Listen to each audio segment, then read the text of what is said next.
Blue Protocol Star Resonance has 8 playable classes with 2 specializations each, which is effectively 16 classes, I think. And we're going to be going over which class is best for you. In today's video, I'm going to show you guys every single class in Blue Protocol Star Resonance and explain their strengths and weaknesses. As a disclaimer, they do have balance patches in this game, so things could change as to how powerful classes are or aren't in the future. And for the gameplay in this video, it's not exactly optimized. It's more just to show off how the abilities look, what they feel like, and what sort of things you can combo. Also, I want to give a shout out to my friends over at pridewin.gg. They were able to help me a lot with getting information for this video. And if you're looking for a great Blue Protocol Star Resonance resource, they've already written class guides on almost everything, so definitely check them out. With all that being said, my name is Braxophone, but you can call me Brax, and let's find the best class to play in Blue Protocol Star Resonance. On the roster, there are currently 4 DPS classes: Stormblade, Wind Knight, Frost Mage, and Marksman. So let's go ahead and start with Stormblade. Stormblade is a selfish DPS class that plays very fast and can get incredibly high value depending on the spec you go. For example, if you go with Yido Slash, you can have extremely high single target damage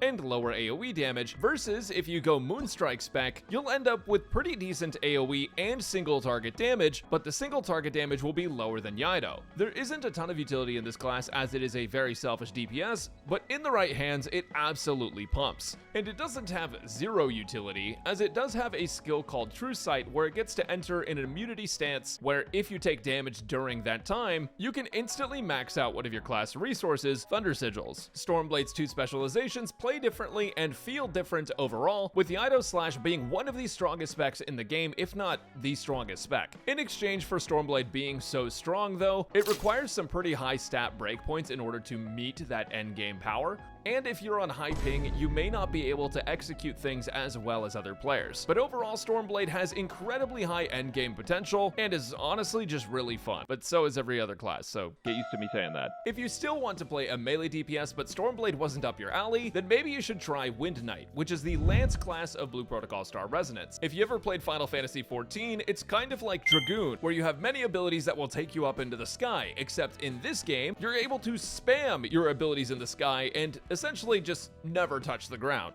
There are 2 specs for Wind Knight, which are the Vanguard spec and the Skyward spec. Vanguard has a lot of RNG procs, and on high ping is actually quite difficult to play. It's got decent all-around damage in AoE and single target, as well as an awesome party-wide buff that you can take for your utility. One of the major downsides to Wind Knight and Vanguard spec specifically is that you need to have a decent reaction time, and I'm not talking about some CSGO pro stuff, but you at least need to be average on the human benchmark. The slower you are to react to RNG procs, the worse the class is gonna play. That's why I prefer Skyward spec, which has less RNG and is very technical. If you really like difficult classes, then Skyward Wind Knight is awesome, because you're managing multiple resources and cooldowns at the same time while trying to stay off the ground where you can get damage. In my opinion, of all the classes that I've played, Skyward Wind Knight is the most fun, but it's also the most punishing and technically challenging. If you like very high damage and challenging classes, then Wind Knight is definitely for you. If you're the guy in the friend group that likes really big hats,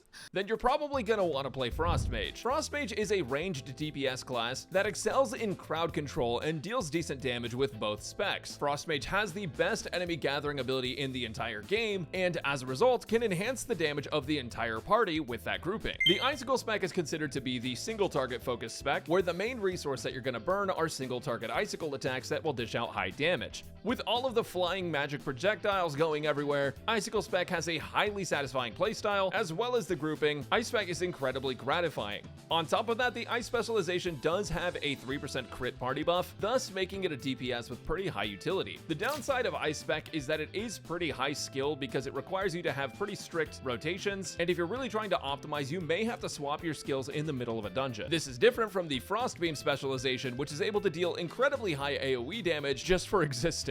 Frostbeam does have AoE grouping as well, and incredibly high AoE damage. But because Frostbeam takes forever to charge up, it's pretty cooldown reliant, and thus it's a very bursty class. That means that in between mobs and packs, you may actually have a lot of downtime for the class where it's not dishing out much damage, and you kind of have to wait for your cooldowns to come back up. Optimizing it for high groups of enemies may prove difficult for new players, but overall, it's a very fun class that everyone can learn to take advantage of. Also, because you don't have to press press many buttons with this class. Frostbeam spec specifically tends to be better for players with high ping or slow reaction time. Everybody appreciates the Frost Mage in the dungeon. The last DPS class to cover is the Marksman, which is a bow-based range DPS. The cool thing about this class is that it's a summoner. Depending on what specialization you pick, you're either going to be using wolves or falcons. The specialization that tends to be known for being stronger is the Wild Pack specialization, which allows you to summon 3 wolves at once that can synchronize with your abilities. When you cast your main ability on the wolf specialization, wolves will attack alongside that arrow, and the more investment that you have into that skill tree, the more value you're going to get out of your wolf's attacks. The wolf specialization is good at single target and AoE damage, and it's also just very easy to play. In my opinion though, the cooler specialization is the falconry specialization, which is basically objectively worse. I just like it because you get to attack in the air, but I didn't record any of that, I don't think. The biggest problem with marksman in general is that you tend to have to stand still for burst damage, and when you're standing still, if an AoE spawns beneath you, well, you're about to take a lot of damage, buddy. The stats also get a little wonky on marksman, with the wolf specialization falling off in high end game and the falconry specialization requiring incredibly high crit rate. If you're a fan of physical ranged classes though, you might enjoy marksman. Moving on to the healers, I want to talk about one of the most popular classes, which is the beat performer class. This class is basically Bard, but they had enough of your shit. Beat performer is known to be the utility healer. Not that Verdant Oracle doesn't have utility, but we're talking party-wide buffs for beat performer. Now in the dissonance spec, you actually have a class that provides super armor and break efficiency to your entire party, and break efficiency in particular is very useful for dealing with bosses. But one of the best things about the dissonance specialization is how much damage beat performer is actually able to do. When it comes to damage, no healing spec is really going to come close. Beat performer on the dissonance specialization is able to pull numbers that are not too far off from DPS. However, that doesn't mean that you should replace DPS with dissonance specialization. Dissonance specialization is great for when you have another beat performer in your party on the concerto spec that's able to provide party-wide buffs, while at the same time, you're able to deal a ton more damage while still being a useful healer. Ideally, getting as many buffs as possible would be great. The downside is that a lot of its abilities are going to be melee range, and if you want to use this effectively at endgame, you're going to need some pretty high stats. And if you mismanage your abilities at any point, you're going to be doing reduced healing, which could hurt the party overall. The concerto spec though, oh man, this class is able to grant massive buffs based on the performer's intelligence stat. Concerto specialization is going to massively help any party who's trying to kill a boss quickly, and as a result will be used for many different farming parties and just parties that are generally struggling with stats. Overall, beat performer is one of the most fun classes, but it does have a higher skill ceiling and skill curve than many of the other classes in the game. Higher than Verdant Oracle for sure, which is going to be the next healer I'm going to talk about. Verdant Oracle is a class that's very focused on healing. If you're used to off healers and pure healers, Verdant Oracle would be closer to your pure healers. On the smite specialization, you're able to offer a lot of protection to your group due to your ability to shield, mitigate, and heal all in one. The downside of this class is that it doesn't have that high of a range, but honestly guys,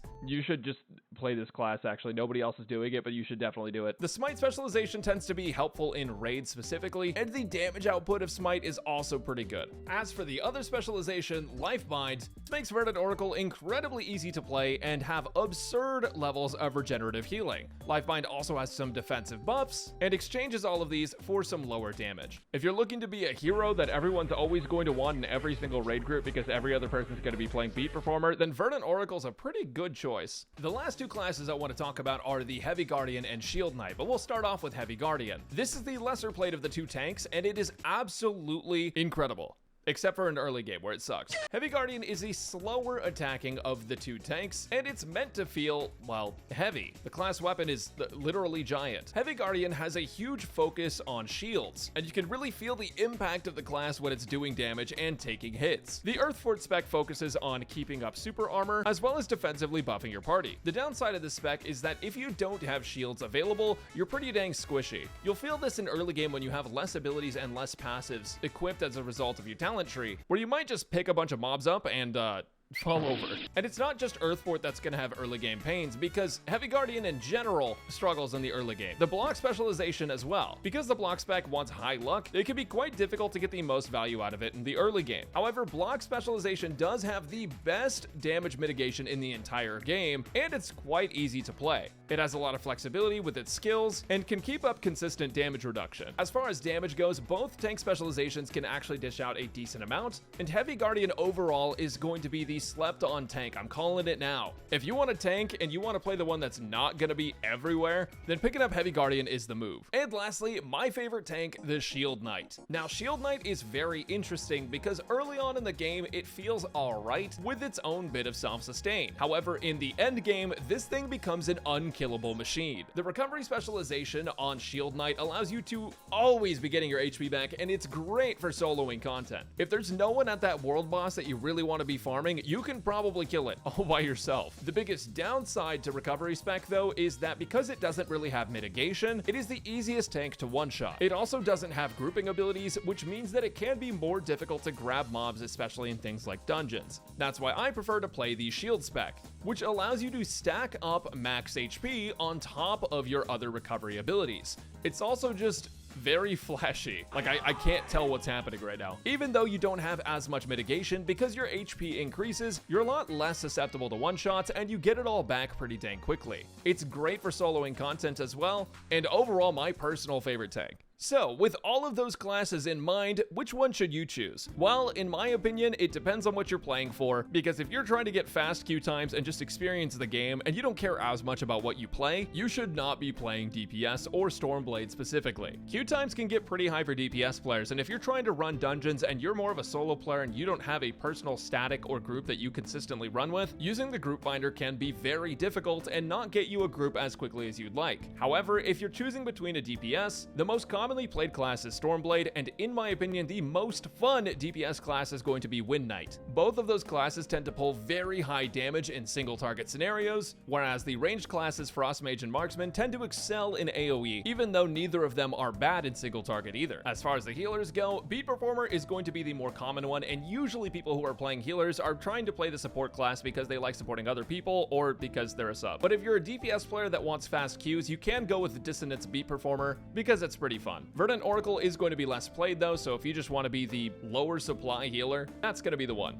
The same thing applies to tanks. The Heavy Guardian is going to be the lower supply tank, but it's also one of the strongest classes in the entire game, and arguably the strongest tank, specifically when we're thinking about raids and late game. Keep in mind though, the value of the classes is completely at the beholder, because a good Shield Knight is going to outdamage a Heavy Guardian, and a good Heavy Guardian is going to outdamage a Shield Knight. Shield Knight's better for solo players, and Heavy Guardian's great for group play. And also, if you're the guy that really likes heavy weapons like the hammer or the greatsword in Monster Hunter, Heavy Guardian's probably going to be better for you. And one last note on tanks, if you really like fast-paced tank gameplay, Shield Knight gets really fast. In Star Resonance, classes are actually pretty well balanced when you consider the fact that some excel in different content than others. As of right now, there are classes that are strictly better than others, but if you take a class into raid content and everyone's like, boo, we don't like you here, which I don't think will happen anyways, but you never know, that class will probably excel in dungeon content, and vice versa. If they hate you in dungeons, they'll probably love you in raids. So go ahead and pick whatever you think you're gonna have the most fun with, or if you're just a player that wants to be a team player and fill in for the other guys, picking a lesser used class like Wind Knight, Heavy Guardian, or Verdant Oracle can be very helpful. With all that being said, you guys, thank you so much for watching, and check out pridewind.gg if you want a trustworthy source for Blue Protocol Star Resonance information. Later.